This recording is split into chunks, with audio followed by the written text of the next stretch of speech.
வணக்கம் நேயர்களே, நான் உங்கள் ஆஸ்ட்ரோ பூர்ணா, எண்கணித ஜோதிடம் மற்றும் ஆன்மீக பரிகார ஆராய்ச்சியாளர். இன்றைக்கி நாம் பார்க்க போகிற பலன்கள் பார்த்திங்கன்னா தமிழ் புத்தாண்டு பலன்கள். அதாவது குரோதி வருடம், தமிழ் புத்தாண்டில் இந்த வருடம் வருகின்ற வருடம் குரோதி வருடம், சித்திரை மாதம் 1ஆம் தேதி, அதாவது ஏப்ரல் 14ஆம் தேதி இந்த வருட பிறப்பு ஆரம்பமாகிறது. இந்த ஏப்ரல் 14 இருந்து அடுத்த ஒரு வருடத்திற்கு இந்த மிதுன ராசி அன்பர்களுக்கு இந்த வருடத்தில் தமிழ் புத்தாண்டில் எப்படி இருக்க போகுதுன்றத நம்ம இந்த பதிவில் தெளிவாக பார்க்கலாம். மிதுன ராசி அன்பர்கள் பொதுவாக நம்ம சொன்னால் மிதுன ராசி அன்பர்களுக்கு எதையுமே பிரச்சனைகளாக இருந்தாலும் சரி, மகிழ்ச்சியாக இருந்தாலும் சரி, தனக்கு சாதகமாக தன்னை மாற்றிக்கொள்பவர்கள் இந்த மிதுன ராசி அன்பர்கள். எவ்வளோ பெரிய ஒரு கஷ்டமான சூழ்நிலையோ பிரச்சனைக்கு உண்டான சூழ்நிலையாக இருந்தாலும் கூட அந்த சூழ்நிலைக்கு ஏற்றவாறு தன்னை மாற்றிக்கொண்டு அதை சமாளிக்கக்கூடிய திறமை கொண்டவர்கள் அப்படின்னு தான் சொல்லணும். எதா இருந்தாலும் அந்த வேலையோ சரி, அந்த பிரச்சனையோ சரி, இல்லை அந்த மகிழ்ச்சியான தருணத்தையோ சரி, தன்னை எப்படி மாற்றிக்கொள்கின்றது அப்படின்றத அந்த தன்னுடைய சூழ்நிலைக்கு ஏற்றவாறு மாறும் நபர்கள் இந்த மிதுன ராசி என்பர்கள். இந்த நேரத்தில் நம்ம எப்படி இருந்தோம், நமக்கு நிறைய பிரச்சனைகள் இருக்குது, அதனால உறவினர்கள் வீட்டுக்கு வந்துட்டாங்க, அதனால அவர்கள் முகத்தில் நம்ம கோபத்தை காமிக்காம தன்னை மாற்றிக்கொண்டு அந்த உறவினர்களுக்கு ஏற்ற மாதிரி தன்னை மாற்றிக்கொண்டு தன்னுடைய துக்கத்தையும் மறைத்து கொண்டு தன்னை இயல்பு நிலைக்கு திரும்பக்கூடியவர்கள் இந்த மிதுன ராசி என்பர்கள். அறிவில் சிறந்தவர்கள் தான் சொல்லணும். ஏன்னா இந்த ராசிக்கு அதிபதி புதன் பகவான் மிதுன ராசிக்கு அதிபதின்றதுனால இந்த மிதுன ராசி அன்பர்கள் எல்லாருமே பார்த்திங்கன்னா தன்னுடைய திறமையை வெளியில தெரியாது, ஆனாலும் தனக்கு இவ்வளோ திறமை இருக்கான்றதை இவங்க ஒரு 40 வயசுக்கு மேலே தான் அறிந்தவர்களாக இருப்பாங்க. நம்மக்கிட்டையும் இவ்வளோ திறமை இருக்குதா, ஏன்னா நம்மளால் எதுவுமே செய்ய முடியலை அப்படின்ற ஒரு நிலைக்கு தள்ளப்படுபவர்கள் இந்த மிதுன ராசி என்பர்கள். அப்படிப்பட்ட இந்த மிதுன ராசி என்பர்களுக்கு இந்த தமிழ் புத்தாண்டு வருடமாகப்பட்டது எப்படி இருக்க போகுதுன்றது தான் நம்ம இந்த பதிவில் பார்க்க போகிறோம்.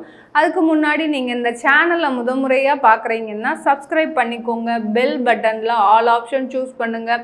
ஒவ்வொரு பதிவுலையும் ஒவ்வொரு ராசிக்கு உண்டான தெய்வங்கள், அடுத்து பார்த்திங்கன்னா நீங்கள் வழிபட வேண்டிய தெய்வங்கள், உங்களுடைய ஜாதகத்திற்கு பொருந்தக்கூடிய தெய்வங்கள், இப்படி நம்ம பல்வேறு விளக்கங்கள் நம்ம கொடுத்துக்கிட்டே இருப்போம். அதனால் இந்த சேனலை முதன்முறையாக பார்க்குறீங்கன்னா சப்ஸ்கிரைப் பண்ணிக்கோங்க. இந்த மிதுன ராசி அன்பர்களுக்கு ராசிக்கு அதிபதி பார்த்திங்கன்னா மாதத்தின் தொடக்கத்திலேயே 10ஆம் இடத்துல இருக்கிறார். அந்த ஒரு மிக சிறந்த ஒரு தொடக்கமாக இருக்க போகுதுன்னு தான் நான் சொல்லணும் மிதுன ராசி என்பர்களுக்கு. ஏன் இந்த சித்திரை மாதத்தை மாத்திரம் நம்ம தமிழ் புத்தாண்டு வருடமாக கருதுகிறோம்? எல்லாரும் அந்த சித்திரை மாதம்ன்றது தமிழ் வருடத்தில் முதலாக வருது, அதனால நம்ம தமிழ் புத்தாண்டு வருடம். எப்படி அதை தமிழ் புத்தாண்டு வருடம்னு நம்ம சொல்கிறோம்? அதுக்கு அந்த கிரகங்கள் தான் அதற்கு தீர்வாக இருக்கும். கிரகங்களுக்கு எல்லாம் தலைவனாக திகழக்கூடியவர் இந்த சூரிய பகவான். இந்த சூரிய பகவான் இந்த மாதத்திலிருந்து காலபுருஷனுக்கு முதல் ராசியில், அதாவது மேஷ ராசியில் பயணிக்கிறார். இந்த மேஷ ராசியிலிருந்து பயணிக்கும் போதுதான் நவகிரகங்களின் தலைவனான அந்த சூரியன் பகவான் இந்த மேஷ ராசியிலிருந்து பயணிக்கும் போதுதான் அந்த தமிழ் புத்தாண்டாகப்பட்டது பிறக்கிறது. எந்த காரணமும் இல்லாமல் நம்மளுடைய மூதாதையர்கள் இது தமிழ் புத்தாண்டு, இந்த மாதத்தில் நீங்கள் இது பண்ணணும், இந்த மாதத்தில் இப்படி இருக்கணும், இந்த மாதத்தில் விரதம் இருக்கணும். ஆடி மாதம் எதற்காக சொன்னாங்க? ஆடி மாதத்தில் விரதம் இருந்து கூழ் குடித்தாதான் நமக்கு அடுத்து பார்த்திங்கன்னா ஃபுல்லாக மழை காலம் வந்துடும், அடுத்து அறுவடை, இப்படி ஒவ்வொன்றா அந்த கால சுழற்சி ஆகப்பட்டது அந்த சூரியனை வைத்து தான் தீர்மானிக்கப்படுகிறது. அந்த சூரிய நவகிரகங்களின் தலைவனான அந்த சூரிய பகவான் மேஷ ராசியில் சஞ்சரிக்கும் போதுதான் இந்த வருட பிறப்பு ஆகப்பட்டது உருவாகிறது. இந்த மிதுன ராசி என்பர்களுக்கு அந்த மிக பெரிய கிரகமான அந்த ஒளி கிரகமான அந்த சூரியன் வருடத்தின் முதலிலேயே பார்த்திங்கன்னா 11ஆம் இடத்துல சஞ்சரிக்கிறார். இந்த மிதுன ராசி அன்பர்கள் கடந்த காலத்தில் நிறைய நிறைய முயற்சிகள் எடுத்துட்டு இருக்கிறீங்க. கிட்டத்தட்ட ஒரு 1.5 வருடமாக பார்த்தீங்கன்னா, ஏன்னா அஷ்டம சனியின் பிடியிலிருந்து பல பிரச்சனைகளை சந்திச்சு இந்த மிதுன ராசி அன்பர்கள் கடந்த காலத்துல கடன்னால மிகுந்த அவமானப்பட்டிருப்பீங்க. அடுத்து வீடுகளை இழந்து, அதாவது மிதுன ராசி என்பவர்கள் தான் சம்பாதித்த பணத்தில் வீட்டை வாங்கி அதை ஒரு கடனுக்காக இழந்த மிதுன ராசி அன்பர்கள் நிறைய பேர் இருக்கிறாங்க. அதையெல்லாம் கடந்து வந்து இந்த பிரச்சனை எல்லாம் முடியுமா, இந்த தொழிலாகப்பட்டது மிதுன ராசி அன்பர்களின் தொழிலாகப்பட்டது எவ்வளோ ஒரு பெரிய வீழ்ச்சியில இருந்து நான் இதை எடுத்துட்டு வந்திருக்கிறேன் அப்படின்னு சொல்லக்கூடிய அளவிற்கு இந்த மிதுன ராசி அன்பர்கள் கடந்த 1.5 வருடமாக தன்னுடைய சூழ்நிலையை கொஞ்சம் கொஞ்சமாக மாத்திக்கிட்டே இருக்கிறீங்க. தொழில் செய்கிறவங்க மிதுன ராசி அன்பர்களாக இருந்தாலும் சரி, அந்த தொழிலில் இருக்கக்கூடிய கடன்களை 50% நீங்கள் அடைத்தவர்களாக இருப்பீர்கள். கடந்த காலத்தில் இந்த கடந்த 1.5 வருடத்தில் பார்த்தீங்கன்னா இந்த மிதுன ராசி அன்பர்கள் தொழிலில் ஏற்பட்ட தடைகள், தாமதங்கள், வீழ்ச்சிகள், அடுத்து பார்த்தீங்கன்னா நஷ்டங்கள், பொருள் விரயங்கள் நிறைய ஆயிருக்கும் மிதுன ராசி அன்பர்களுக்கு. இது வரைக்கும் பண விரயத்தையே சந்திச்ச இந்த மிதுன ராசி அன்பர்கள் பொருள் விரயங்கள் நிறைய ஆயிருக்கும். தேவையில்லாம பொருட்கள் அழிந்து போயிருக்கும். உங்களுக்கு தினசரி வியாபாரமா பண்ற மிதுன ராசி அன்பர்கள்லாம் இருந்தீங்கன்னா சரி, உங்களுடைய வியாபாரம் ஒன்றுமே இல்லாமல் அந்த பொருட்களை வீணாக்கக்கூடிய நிலைக்கு நீங்க கடந்த காலத்துல தள்ளப்பட்டிருப்பீங்க. அது எல்லாம் ஒரு சீர் செய்து கொண்டிருக்கின்ற சமயத்தில் இந்த வருடமாகப்பட்டது, இந்த குரோதி வருடமாகப்பட்டது மிக சிறந்த வருடமாக இந்த மிதுன ராசி அன்பர்களுக்கு இருக்க போகுது. ஏன்னா உங்களுடைய ராசி அதிபதி பார்த்தீங்கன்னா மிதுன ராசி அதிபதி பார்த்தீங்கன்னா 10க்கு வராரு. அடுத்து அந்த சூரியனாகப்பட்டவரும் 11ல் இருக்கிறார். இந்த காலகட்டத்தில் வருடத்தின் ஒரு 3 மாதங்கள் பார்த்தீங்கன்னா உங்களுக்கு மிக சிறந்த 3 மாதங்களாக இருக்கும். எதில் எடுத்தாலும் ஒரு நல்ல தொடக்கம் இருக்கும். எது வரைக்கும் எந்த அளவில் நீங்கள் தடைகளையும் தாமதங்களையும் சந்திச்சிங்களோ அதுகள் அந்த அளவு இல்லாமல் உங்களுக்கு ஒரு நல்ல ஒரு துவக்கமும், ஏதாவது ஒரு வேலைக்கு போகிறீங்கன்னா கண்டிப்பாக அந்த வேலையில் சக்ஸஸ் ஆகுவீங்க.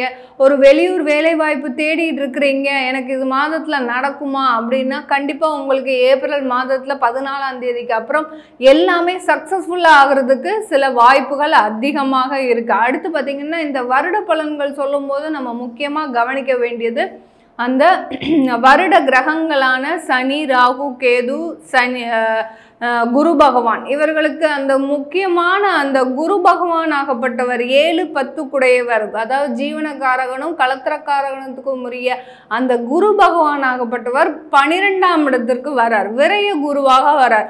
அப்படி இருக்கும்போது உங்களுக்கு இந்த காலகட்டத்தில் சுப விரயங்கள் அதிகமாக இருக்கு. ஒரு வேலைக்கு போறீங்கன்னா அதற்காக நீங்க அதிகமாக செலவு செய்ய வேண்டிய வரும். அதே சமயத்துல அந்த 12ஆம் இடத்துல இருக்கக்கூடிய அந்த குரு பகவான் நிறைய செல்வங்களை கொடுப்பதற்கு இந்த மிதுன ராசி அன்பர்களுக்கு ஒரு உறுதுணையாக இருக்க போறார். 12ல் இருக்கக்கூடிய குரு பகவான் எப்போதுமே பார்த்தீங்கன்னா நிறைந்த செல்வத்தை கொடுப்பார்.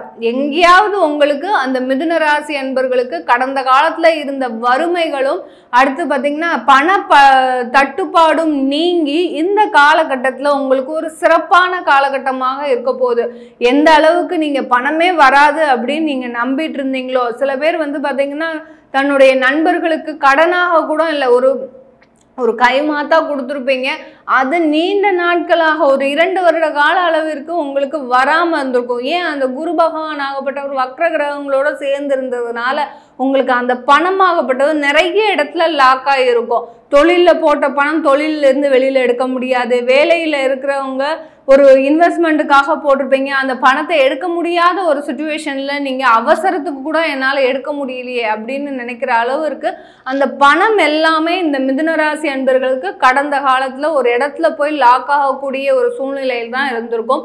இந்த காலகட்டம் இந்த தமிழ் புத்தாண்டில் பார்த்தீங்கன்னா உங்களுக்கு அது எல்லாமே விடுவிக்கக்கூடிய ஒரு நேரமாக இருக்கும். 12ல் இருக்கக்கூடிய அந்த குரு பகவான் ஆகப்பட்டவர் ஒரு அதிகமான வருவாயை கொடுக்கக்கூடிய ஒரு கிரகமாக தான் இருக்க போறார். அடுத்து பார்த்தீங்கன்னா இந்த காலகட்டத்தில் குழந்தை பாக்கியம் இல்லாதவர்களுக்கு, அதாவது 5ஆம் இடத்துக்குரிய அந்த சுக்கிரன் பார்த்தீங்கன்னா அடுத்தடுத்து ஒரு நல்ல இடத்திற்கு வரார். மிதுன ராசி என்பர்களுக்கு பார்த்தீங்கன்னா வருடத்தின் தொடக்கத்திலேயே 10ஆம் இடத்துல இருக்கிறார். அடுத்து 11, இப்படி தன்னுடைய மாதத்து ஒவ்வொரு மாதமும் கிரகங்கள் அந்த சுக்கிரனாகப்பட்டவர் கிரகங்கள் பெயர்ச்சி ஆகும்போது இந்த மிதுன ராசி அன்பர்களுக்கு அந்த குழந்தை பாக்கியம் கிடைக்கக்கூடிய ஒரு நேரமாக தான் இருக்க போகுது. ஆனால் கண்டிப்பாக ஒரு ட்ரீட்மெண்ட் எடுத்தாதான் அந்த குழந்தை பாக்கியம் கிடைக்கும். ஏன் ட்ரீட்மெண்ட் எடுத்தாதான் கிடைக்கும் அப்படின்னு பார்த்தீங்கன்னா, அந்த 12ஆம் இடத்துல இருக்கக்கூடிய அந்த குரு, குழந்தைக்கு உண்டான காரக கிரகம் அந்த குரு பகவான் 12இல் இருக்கும்போது ஒரு விரய செலவாக தான் அந்த குழந்தை பாக்கியத்தை கொடுக்கக்கூடிய ஒரு நபராக இருக்க போகுது.